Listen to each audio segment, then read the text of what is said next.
The lake was never meant to vanish overnight, yet by morning its glittering surface had sunk into a barren, cracked basin, leaving cabins stranded in a wasteland of mud and twisted docks. Neighbors whispered of betrayal, old debts, and a deed no one dared mention, until one man turned the wheel that changed everything. Before we begin, tap, like, and share where in the world you're watching from. They said the lake would always belong to the community, but the moment the cabins rose from its edge, it became clear who they really meant by community. Families who had spent generations fishing off the pier found padlocks on the gates. The dock where a boy once learned to swim under his father's hand now had a private property sign bolted to it. And the HOA smiled as if nothing had been stolen. It began quietly, with letters slid under doors. New maintenance fees, maps with boundaries that didn't match the ones in people's deeds. Then came the contractors, digging, hammering, staking claims on land they never bought. People asked questions. The board gave the same answer every time. It's for the good of the neighborhood. But the good they spoke of came with a price no one agreed to pay. When the cabins neared completion, the HOA president made her announcement. Exclusive waterfront access, she said, available only to those who invest. It was the polite way of saying the lake was no longer yours unless you could afford it. Murmurs swept through the crowd, but no one raised a hand. Fear has a way of quieting even the loudest voices. Then an envelope surfaced, thin, yellowed, tucked into the back of an old desk. Inside was a folded deed addendum. Its ink faded, but still legible. It didn't speak of the cabins. It spoke of the dam. The rights to open its gates, to raise and lower the water, belonged not to the HO, but to the land once owned by a man whose word carried weight long after he was gone. The board didn't know it existed. The developer didn't care. But to the one who found it, it was no relic. It was a key. The kind of key that could end a lie in one turn. Days later, the first confrontation came. The HOA sent its lawyer, all sharp suit and sharper smile. You touch that dam, you'll answer for it, he warned. But warnings mean little when the truth is on your side. The paper in hand wasn't just history, it was law. And the law didn't care about their threats. Neighbors started talking in hushed tones, glancing toward the cabins with something between hope and fear. Would someone actually do it? Would anyone dare? The answer came with the first drops of rain from an early autumn storm. Reservoir gauges began to climb. The cabins, built too close to the shore, stood where no builder with sense would place them. By nightfall, tension gripped the air like a held breath. The wheel at the dam waited, its rusted spokes unmoved for years, its lock still a perfect match to the key that had been hidden away for decades. One turn, and the water line would sink. One turn, and the lie would be laid bare for everyone to see. There was no meeting, no warning, no speech. Just a decision. The kind of decision that splits towns apart and yet brings the truth to the surface. Some said it was reckless. Others called it justice. But no one who knew the lake's history doubted it was inevitable. Before the first move was made, the question spread among those who'd been watching this fight unfold. What would you do if the only thing standing between your home and its freedom was a single turn of a wheel? Let me know in the comments. And if you believe some things are worth defending no matter the cost, hit like so more people see this. The real storm was just beginning. The morning after the first whispers of the deed, the HO tightened its grip. Fresh notices appeared on doors, warning against trespassing near the dam. Words like penalties and revocation of privileges were printed in bold. It was intimidation wrapped in official language, designed to make people back down before they even thought about standing up. But there were those who didn't scare easily. Quiet conversations began at kitchen tables. Neighbors who hadn't spoken in months found themselves on the same side again. They traded copies of the deed addendum, passing it like a secret too dangerous to speak of out loud. Every hand that held it felt the same weight. It wasn't just paper, it was power. The HOA president called an emergency meeting, her voice steady but her eyes tight. This community thrives on unity, she said. Any action against the lake is an action against us all. It sounded like a plea, but everyone could hear the threat beneath it. She avoided mentioning the dam or the rights tied to it, as if pretending they didn't exist would make them disappear. Behind the scenes, the developer was growing impatient. The cabins were nearly ready for sale, glossy brochures already printed. They had promised buyers crystal water at their doorstep, not muddy banks. Pressure trickled down to the board, and the board pushed it onto the residents. The message was clear. Keep the water high, no matter the risk. One man, once a friend of the HOA president, quietly broke ranks. He had sat in on too many closed-door conversations to ignore what he'd heard. He came forward with snippets of emails, casual admissions of cutting corners, ignoring safety warnings, and keeping water levels above safe limits just to boost sales. His conscience had cost him his seat on the board, but it gave the fight something more valuable than numbers. It gave it truth from the inside. The storm warnings began flashing again. Gauges upstream showed water creeping higher than it should. The cabins had been built without a buffer, and everyone knew one bad surge could flood them from beneath. Still, the board insisted nothing was wrong. In the middle of that rising tension, an unmarked envelope slid beneath a door. Inside was a photograph, black and white, edges frayed, of the dam decades ago. In the picture, a man stood at the wheel, hand on the spoke, a young boy beside him. The note on the back was simple. The lake is for all, not for the few. Don't let them take it. The decision was no longer about just restoring the shoreline. It was about stopping something dangerous before it became irreversible. There was no legal trick to hide behind, no compromise left to be made. As the clock inched toward the peak of the storm, people started to gather, not with signs or chants, but with silent understanding.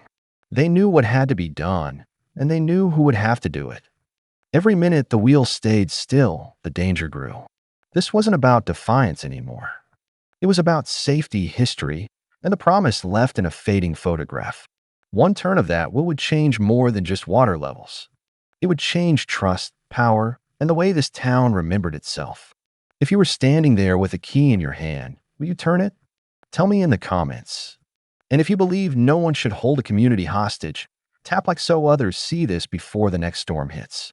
The moment of choice was closer than anyone imagined.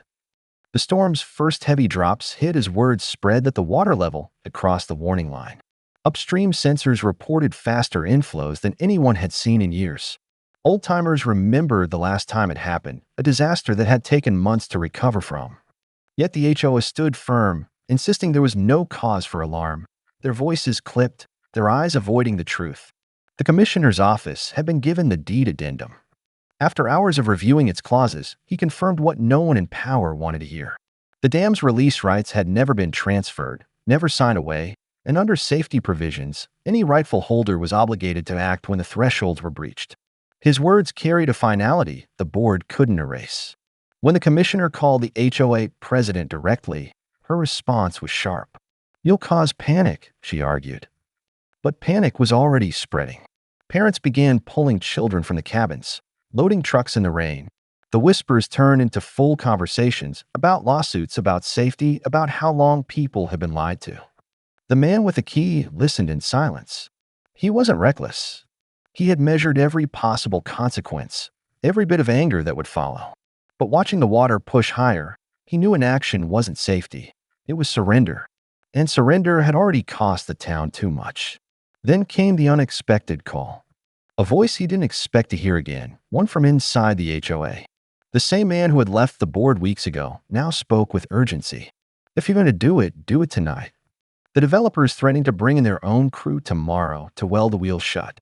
Once that happens, the lake's theirs for good." Those words landed like a strike. This wasn't just about protecting against the storm anymore. It was the last chance to keep the town's future from being locked away permanently.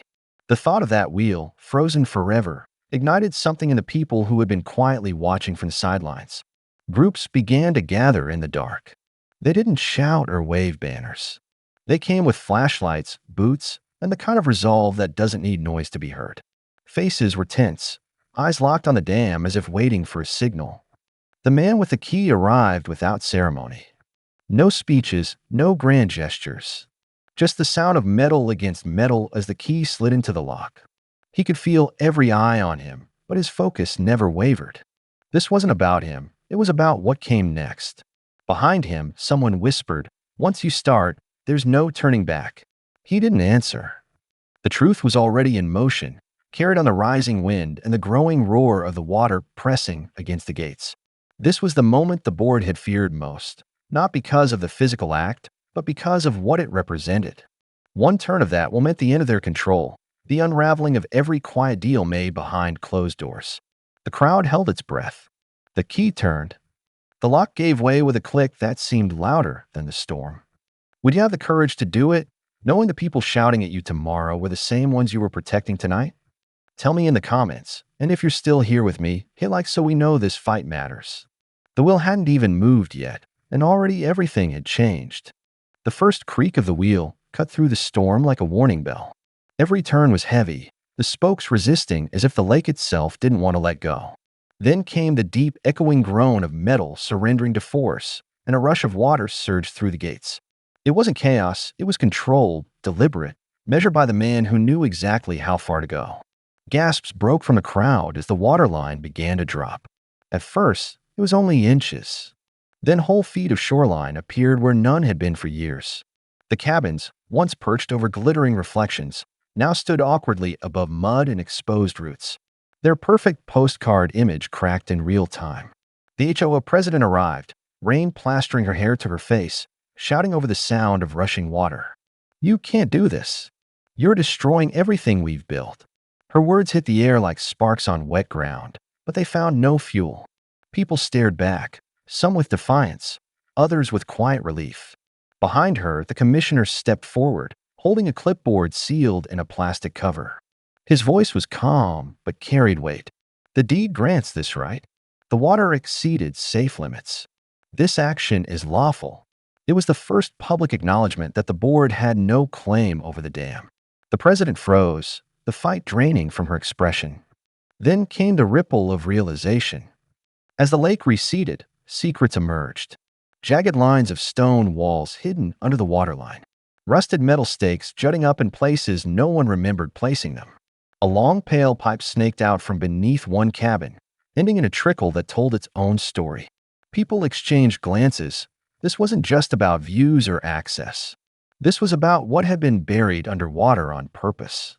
A voice rose from the back, trembling but steady. "They lied to us. All this time they lied." It spread like a current. Conversations sparked. Neighbors who had avoided each other for months began comparing notes, sharing their own pieces of the puzzle. The man at the wheel didn't look back. He kept his hands on the spokes, watching the gauge, feeling the shift in pressure as the lake reached its safe level. The work wasn't about revenge. It was about restoring something that had been stolen without permission. When the wheel slowed and finally stopped, the roar of water dulled to a steady hum. The dam was balanced again. The danger was gone. But the silence that followed wasn't peace, it was the space before the next move. The cabin's owners stood on their decks, staring at the muddy stretch between them and the water. The board members huddled, their whispers sharp, glancing over shoulders as if searching for an escape from what they knew was coming. In that moment, the man at the wheel stepped back and let go. His hands were soaked, his shirt clinging to him, but his face held no regret. What had been done tonight couldn't be undone. The truth was visible now, and there was no way to cover it again. If you were standing there, would you feel victory or fear for what tomorrow would bring? Tell me in the comments. And if you believe the truth should never stay hidden underwater, tap like so others hear this before their own fight comes. This wasn't the end, it was the beginning of the reckoning. By morning, the lake's new shoreline was the talk of the entire county. Some called it vandalism, others called it salvation. But everyone agreed on one thing: nothing looked the same anymore. The cabins that had been the pride of the brochures now sat awkwardly above stretches of slick mud, their perfect reflections shattered. The HOA president didn't wait. She stood before a crowd in the community hall, her voice sharp, accusing the man with the key of reckless sabotage. Her words were met with a split reaction. Half the room folded their arms in agreement. The other half stared her down with the weight of years of resentment. The commissioner sat quietly in the front row, papers in hand, waiting for his turn to speak. Then came the betrayal no one saw coming. One of the board's own, a man once considered the president's right hand, stood up and admitted he had proof of the developer's demands to keep the water high at any cost. He showed emails where they referred to residents as obstacles and joked about keeping them in line with fines. The room shifted instantly. Murmurs turned to outrage, and the president's voice faltered. But the fallout didn't stop there. Lowering the water had revealed more than anyone expected. Under one of the cabins, a sinkhole had formed where land had been illegally filled years earlier. The supporting beams, once hidden beneath the water, leaned dangerously. Emergency crews moved in, ordering the residents out before the structure collapsed. An older couple clutched each other as they stepped off the porch, their faces pale with fear. That was the moment the narrative began to change. People who had been furious the night before now stood in silence, realizing the danger that had been kept from them. The commissioner spoke at last, his tone measured but firm. This was not an act of destruction. This was an act of prevention. And the law supports it. His words left no room for argument. Still, the cost was heavy. Friendships cracked under the strain. Neighbors exchanged curt nods where they once shared coffee. Lawsuits began to circulate, some targeting the board, others aimed at the man with the key. And yet, despite the noise, the truth had already taken root. The man himself didn't speak to the crowd. He stayed by the dam, checking gauges, making sure the release stayed steady. This wasn't a victory lap. It was maintenance, work that should have been done years ago. The fight had shifted now. It wasn't about a single act, but about holding on to the ground that had been reclaimed. Some said the developer would walk away after this. Others claimed they'd fight harder, with deeper pockets and sharper lawyers. But the difference now was that the people knew. They had seen the proof with their own eyes. Mud where there should have been grass, pipes that should never have been there, structures leaning where they should have stood firm.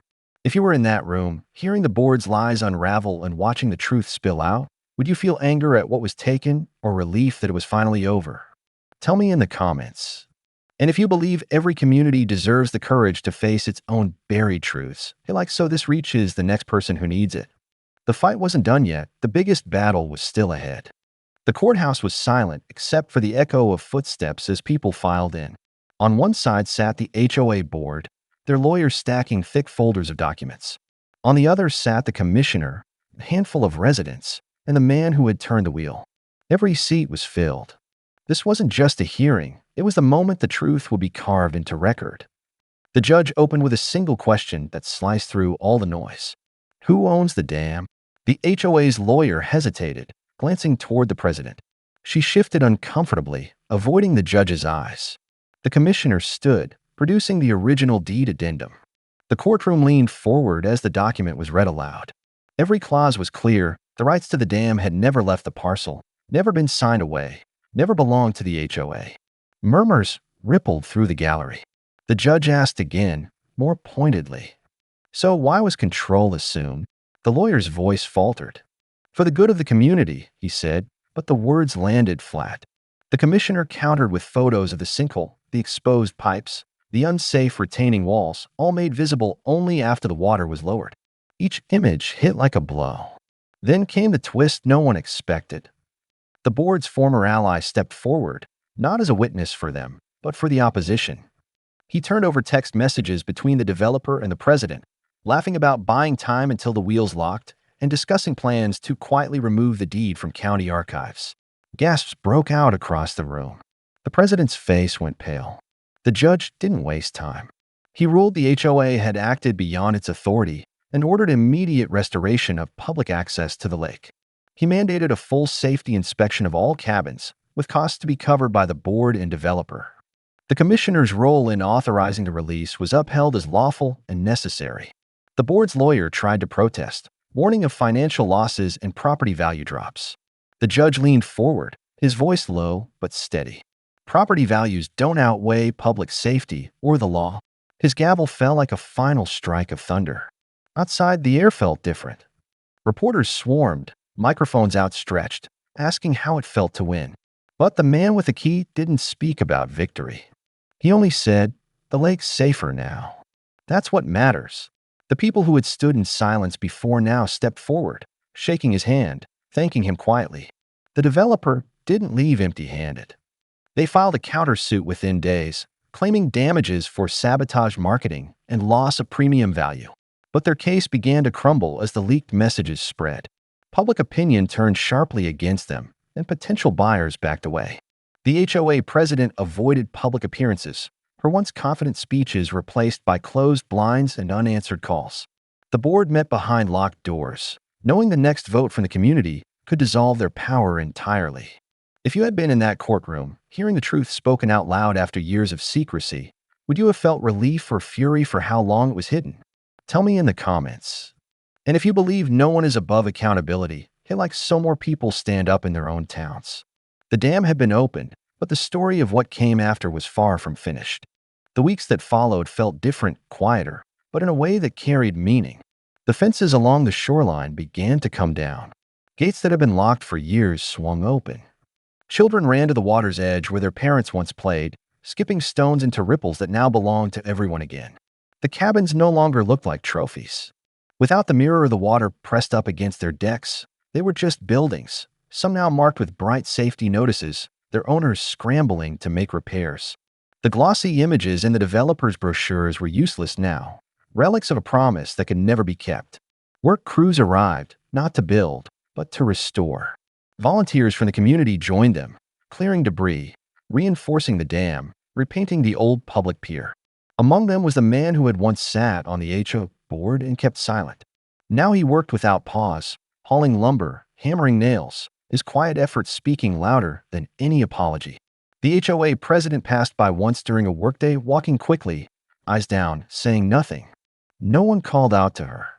The judgment in court had ended her authority, but the distance in people's faces said the deeper loss was trust, and trust is not something that returns on command. One evening, the man with the key returned to the dam alone. He checked the gauges, the locks, the flow. Everything was steady. He stepped onto the platform, placed his hand on the wheel, and turned it just enough to bring the water to its natural balance, neither too high for vanity nor too low for harm. Then he painted a new gauge board in bright colors, marked with the initials of the man who had once stood beside him there, teaching him that the lake was meant to be shared. As the sun dipped low, families gathered at the pier. They didn't speak about the fight much anymore. They spoke about the fish they saw returning, about the clean water flowing through again, about plans for the next community gathering by the shore. The developer withdrew their countersuit without fanfare. Too much had come to light, and every public mention of their name now carried the weight of the messages and the safety violations. The plans for new cabins were abandoned, the lots left unsold. The lake's edge would remain open, free, unpolished in the best way. The man with the key didn't think of himself as a hero. He thought of himself as a caretaker, someone who simply acted when the moment demanded it. The dam's wheel was heavy, but it had turned, and with it, the town had turned too, towards something truer, harder earned, and worth keeping. If you've watched until now, you know this story isn't about one person or one act. It's about a place and the people who refused to lose it. If you've ever stood up for something that mattered, you understand why the wheel had to turn that night. Tell me in the comments what you would have done. Subscribe if you believe more towns deserve to hear stories like this, and share it so that no community forgets who really owns their water. Because sometimes, the only way to save what's ours is to open the dam they don't own.